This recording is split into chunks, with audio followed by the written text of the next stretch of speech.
9/11 एक ऐसी घटना जिसने यूएसए के साथ साथ पूरी दुनिया को हिला के रख दिया था।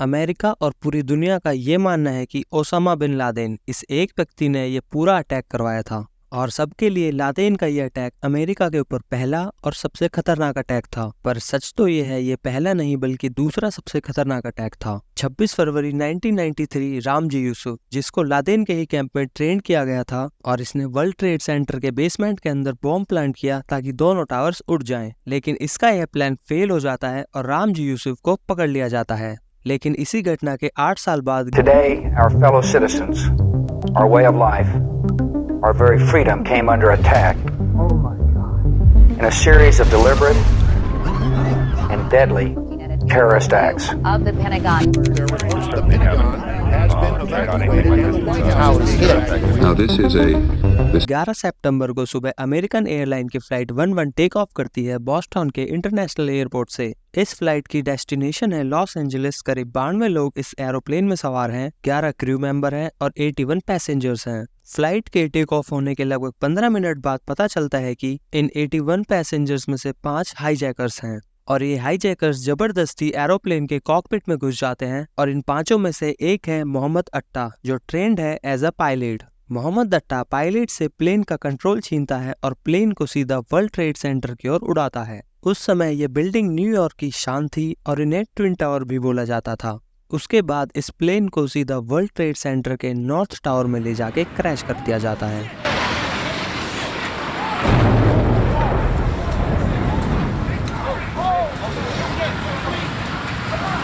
Somebody hit the World Trade Center or the... It's a trade Yes, the center. World Trade Trade Center. It's 8:52 here in New York. I'm Bryant Gumbel. We understand that there has been a plane crash on the southern tip. ये crash होता है सुबह के 8:46 AM पर और उस वक्त के यूएस प्रेसिडेंट थे जॉर्ज बुश, जो इस समय फ्लोरिडा के एक स्कूल में मौजूद थे। और उनके जो व्हाइट हाउस के चीफ ऑफ स्टाफ है एंड्रयू कार्ड, उन तक जब ये खबर पहुंचती है तो वो तुरंत प्रेसिडेंट को बताते हैं। और ये सब सुनने के बाद एक बार तो प्रेसिडेंट को इन बातों पर यकीन ही नहीं होता। प्रेसिडेंट कहते हैं ये टेररिस्ट अटैक तो हो ही नहीं सकता, जरूर पायलट को हार्ट अटैक आया होगा। It appears a small twin-engine prop plane crashed into one of the towers at the World Trade Center in New York City. Our collective response was, oh, what a horrible accident. The pilot must have had a heart attack or something. और इस incident के करीब 17 minute बाद पता चलता है कि United airlines की फ्लाइट 175 को भी हाईजैक किया जा चुका है और इसमें भी 5 हाईजैकर्स हैं। इस बार भी हाईजैकर्स कॉकपिट में जाकर पायलट से प्लेन का कंट्रोल छीन लेते हैं और इस बार हाईजैकर्स प्लेन को वर्ल्ड ट्रेड सेंटर के साउथ वाले टावर में ले जाकर क्रैश कर देते हैं। It's exploding right now, Tommy. We're seeing another और इस सेकंड क्रैश के बाद भी यूएस प्रेसिडेंट क्लासरूम में ही मौजूद होते हैं और बच्चों के साथ रीडिंग एक्सरसाइज कर रहे होते हैं। और उसी समय उनके chief of staff Andrew card classroom के अंदर आते हैं और उनके कान में बोलते हैं अमेरिका इज अंडर अटैक। लेकिन प्रेसिडेंट ये सब सुनने के बाद भी अगले 7 मिनट तक क्लास में ही बैठे रहते हैं और इन्हीं 7 मिनटों के अंदर पूरी दुनिया में ये खबर फैल जाती है कि अमेरिका में 2 प्लेन क्रैश हो चुके हैं। और इन्हीं 7 मिनटों की वजह से प्रेसिडेंट जॉर्ज बुश को काफी क्रिटिसिज्म भी झेलना पड़ा था। अब जैसे ही दूसरा प्लेन क्रैश हुआ उसके कुछ मिनटों बाद खबर आती है कि 2 और प्लेन हाईजैक हो चुके हैं। एक है अमेरिकन एयरलाइन फ्लाइट 77 जो वॉशिंगटन डीसी के इंटरनेशनल एयरपोर्ट से टेक ऑफ किया था। ये फ्लाइट लॉस एंजलिस जा रही थी और इसे भी 5 हाईजैकर्स के द्वारा हाईजैक किया गया था। और दूसरी फ्लाइट थी यूनाइटेड एयरलाइंस की फ्लाइट 93 जो न्यू जर्सी से कैलिफोर्निया जा रही थी। लेकिन इस चौथी फ्लाइट में सिर्फ 4 हाईजैकर्स थे। इन दोनों फ्लाइट्स को रीरूट कर दिया जाता है वॉशिंगटन डीसी की तरफ, जो कि कैपिटल है अमेरिका की। वॉशिंगटन से थोड़ी ही दूर यूएसए का डिपार्टमेंट ऑफ डिफेंस का हेडक्वार्टर है, जिसे पेंटागन भी कहा जाता है। फ्लाइट 77 को हाईजैकर्स इसी पेंटागन बिल्डिंग की तरफ मोड़ देते हैं और इस फ्लाइट को इसी बिल्डिंग पर जाके क्रैश कर देते हैं। Oh my goodness. We're looking at a live picture from Washington, and there is smoke pouring out of the Pentagon. It would appear that there has been another major explosion this one in the nation's capital.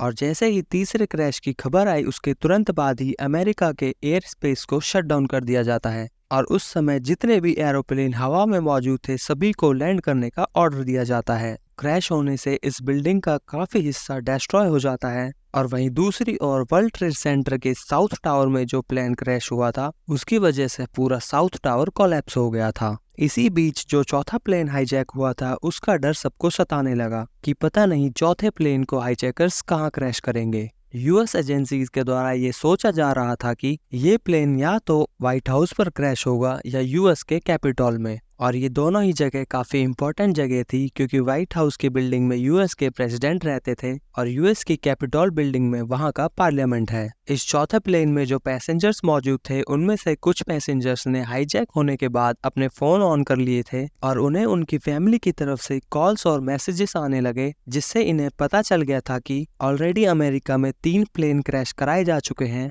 और ये चौथा plane है जिसे hijackers के द्वारा crash करवाया जाएगा। अब इस चौथे प्लेन के पैसेंजर्स ने हिम्मत दिखाई और इन 4 हाईजैकर्स को फाइट बैक किया। प्लेन में हल्ला मच गया और ये प्लेन व्हाइट हाउस पहुंचने से पहले ही एक खाली खेत में क्रैश कर गया और इन चारों क्रैश के बाद अमेरिका में लगभग 3000 लोगों की मौत होती है और 6000 से ज्यादा लोग इंजर्ड होते हैं और इस हमले के पीछे ओसामा बिन लादेन और टेररिस्ट ग्रुप अल-कायदा शामिल था। अब हम जानेंगे कि आखिरकार ओसामा ने ऐसा किया क्यों। ओसामा अपनी तरफ से जस्टिफिकेशन देता है कि इन हमलों को कराने के पीछे अल-कायदा के कई मोटिवेशंस थे। यूएस से जो मिडल ईस्ट में इंटरफेयर कर रहा था, इजराइल को सपोर्ट कर रहा था और जो कंट्री मुस्लिमों पर अत्याचार कर रही थी यूएसए उन्हें भी सपोर्ट कर रहा था और सऊदी अरेबिया के साथ हाथ मिला रहा था और अपने ट्रूप्स वहां भेज रहा था। ऐसे कई रीजंस ओसामा द्वारा दिए गए इस अटैक को करने के लिए। तो दोस्तों करते हैं वीडियो का एंड। इस वीडियो के सेकंड पार्ट में मैं आपको बताऊंगा कि कैसे अमेरिका ने अपना बदला लिया ओसामा से।